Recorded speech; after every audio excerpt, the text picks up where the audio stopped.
Hare Krishna, and we're continuing with Śrī Īśopaniṣad, this incredible book by His Divine Grace Srila A.C. Bhaktivedanta Swami Prabhupada Ki Jai.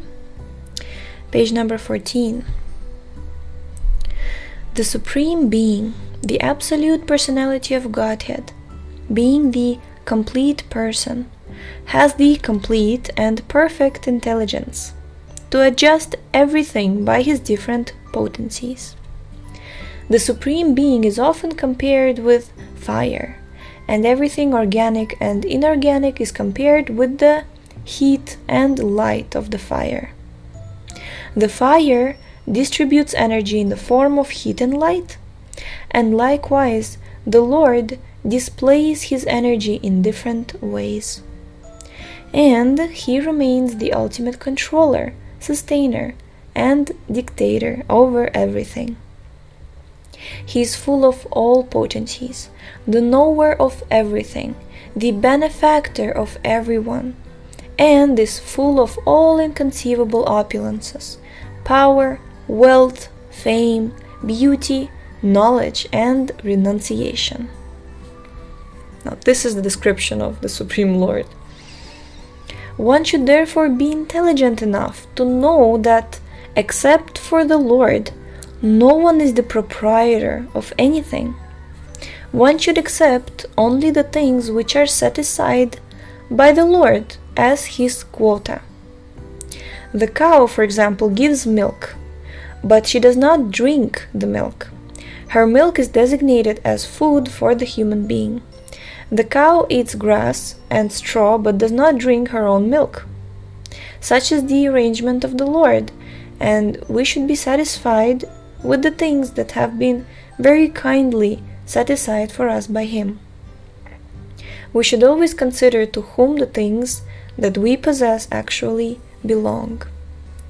I'll just because I know there are many vegans out there who really have a lot to say to this about the cows, but it's true for like people who actually have cows. They say I know many farmers who told me that basically if the cow is giving the milk only for the calf, it's too much for the calf, and if the calf like overeats, he becomes a little sick. So actually there is extra milk given by the cow for the human being. It's in the Veda. It's one of those. It's in the Shastra. It's from the spiritual world. So I'm sorry you can't really apply your limited intelligence and logic to these facts. Hare Krishna. With all due respect, honestly. So, continuing. Take, for example, our dwelling house, which is made of earth, wood, stone, iron, cement, and so many other material things. If we think in terms of Śrī Īśopaniṣad, then we must know that we cannot produce any of the above mentioned building materials ourselves. We can simply bring them together and transform them into different shapes by our labor. A laborer cannot claim to be the proprietor of a thing just because he has worked so hard to manufacture it. There's always this great quarrel between the laborers and the capitalists in present-day society. The quarrel has now taken an international shape, and the world is in danger. Men face each other in enmity just like cats and dogs snarling. Śrī Īśopaniṣad cannot give advice to cats and dogs, but it delivers the message of Godhead to man through the bona fide acharyas, or holy teachers. And the human race may take this Vedic wisdom from Īśopaniṣad that no one should quarrel over material possessions. One must be satisfied by whatever privileges are given to him by the mercy of the Lord. There can be no peace if the communist or the capitalist or any other party claims to be the proprietor of the resources of nature, which are entirely the property of the Lord. The capitalist cannot curb down the communist simply by political maneuvering, nor can the communist defeat the capitalist simply by fighting for the stolen bread. If they do not recognize the proprietorship of the Supreme Personality of Godhead, then all the property which they claim to be their own is stolen, and therefore they shall be liable to punishment by the laws of nature. The bomb is in the hands of both the communists and the capitalists, and if both do not recognize the proprietorship of the Supreme Lord, it is sure and certain that ultimately the bomb will ruin both parties. That's an interesting analogy. Therefore, in order to save themselves, both must follow the instruction of Śrī Īśopaniṣad, and thus bring peace to the world. Human beings are not meant for quarreling like cats and dogs. They must be intelligent enough to realize the importance of human life and to realize the aim of human life. The Vedic literature is meant for humanity and not for cats and dogs. Cats and dogs can kill other animals for food, and for that there is no question of sin on their part. But if a man kills an animal for the satisfaction of his uncontrolled taste buds, he is responsible for breaking the laws of nature, and therefore he must be punished. There is a standard of life for human beings which cannot apply to the animals. The tiger does not eat rice, wheat, or cow's milk because it has been given its quota of foodstuff in the shape of animal food.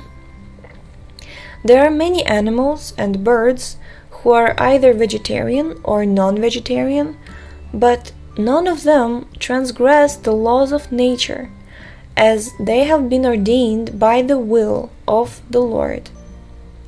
Amongst the living beings, whether animals or birds or reptiles, there is strict adherence to the laws of nature, and therefore there is no question of sin for them, nor are the Vedic instructions meant for them. Human life alone, then, is a life of responsibility. It is also wrong to consider that simply by becoming a vegetarian one can save himself from the transgression. Hare Krishna. It is also wrong to consider that simply by becoming a vegetarian one can save himself from transgressing the laws of nature. Vegetables are also life. One life is meant to feed another living being, and that is the law of nature. One should not be proud of being a strict vegetarian. The point is to recognize the Supreme Lord. The animals have no developed consciousness to recognize the Lord, but a human being is sufficiently intelligent to take lessons from the Vedic literature and thereby know how the laws of nature are working and derive profit out of such knowledge. If a man neglects the instruction of the Vedic literature, his life is very risky. The human being is therefore required to recognize the authority of the Supreme Lord. He must be a devotee of the Lord. He must offer everything to the service of the Lord and partake of only the remnants of foodstuff offered to the Lord. That will make him able to discharge his duty properly. In the Bhagavad Gita, the Lord directly states that he accepts the vegetable foodstuffs from the hands of a pure devotee. Therefore, a human being should not only become a strict vegetarian, but he should also be a devotee of the Lord and offer to the Lord all his food, and only then partake of the prasadam or mercy of the Lord. Such a devotee can properly discharge the duty of human life.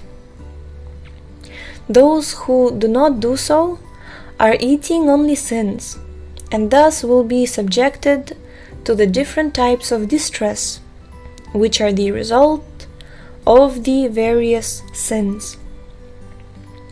The root of sin is deliberate disobedience to the laws of nature, through not recognizing the proprietorship of the Lord. Disobedience to the laws of nature, or disobedience to the order of the Lord, will bring ruin to the human being. On the other hand, if one is sober and knows the laws of nature, without being influenced by unnecessary attachment or abhorrence, he is sure to be recognized again by the Lord, and thus become eligible for going back to Godhead, back to the eternal home. Haribol!